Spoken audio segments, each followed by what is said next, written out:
Mexico, South Africa will be the opening game. We will have it for you live as we head into the final hour. বিশ্বকাপের পর্দা উঠল আর প্রথম ম্যাচেই দেখা গেল নাটকীয়তা আর একের পর এক লাল কার্ড। সব মিলিয়ে মেক্সিকো বনাম দক্ষিণ আফ্রিকার উদ্বোধনী ম্যাচ হয়ে উঠল স্মরণীয়। শেষ পর্যন্ত স্বাগতিক মেক্সিকো জয় পেল 2-0 গোলে, কিন্তু ম্যাচের সবচেয়ে বড় আলোচনার বিষয়ে থাকলো 3টি লাল কার্ড। ঘরের মাঠে শুরু থেকেই আক্রমণাত্মক ছিল মেক্সিকো। ম্যাচের মাত্র 9 মিনিটেই এগিয়ে যায় স্বাগতিকরা। প্রথম বিশ্বকাপে গোল করেন জুলিয়ান কুইনোনেস। এই গোলের পর আত্মবিশ্বাস বেড়ে যায় মেক্সিকোর। অন্যদিকে দক্ষিণ আফ্রিকা চেষ্টা করেও ম্যাচের ছন্দ খুঁজে পাচ্ছিল না। প্রথমার্ধ শেষে 1-0 ব্যবধানে এগিয়ে থাকে বিরতিতে যাওয়া মেক্সিকো।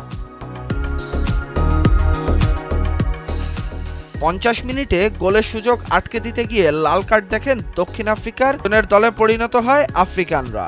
এরপর 67 মিনিটে অভিজ্ঞ তারকা রাউল জিমেনেজ দুর্দান্ত হেডে গোল করে মেক্সিকোর জয় প্রায় নিশ্চিত করেন। ম্যাচের শেষের দিকে উত্তেজনা আরও বাড়ে। 84 মিনিটে থেম্বো জোয়ানে লাল কার্ড দেখেন আফ্রিকার হয়ে। আর যোগ করার সময় মেক্সিকোর সিজার মন্টেসও লাল কার্ড দেখে মাঠ ছাড়েন। ফলে বিশ্বকাপের উদ্বোধনী ম্যাচেই দেখা গেল 3টি লাল কার্ডের বিরল ঘটনা।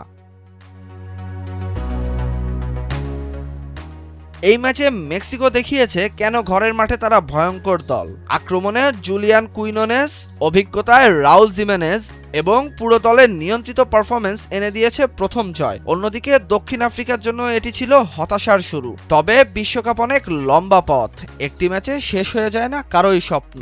মেক্সিকো পেল 3 পয়েন্ট আর বিশ্বকাপ পেল এক নাটকীয় সূচনা। কারণ 2026 বিশ্বকাপের প্রথম রাতই বলে দিল এই বিশ্বকাপে কিছুই অনুমান করা যাবে না। তাহসিনুল বাকি ফাহিম, ভোরের কাগজ।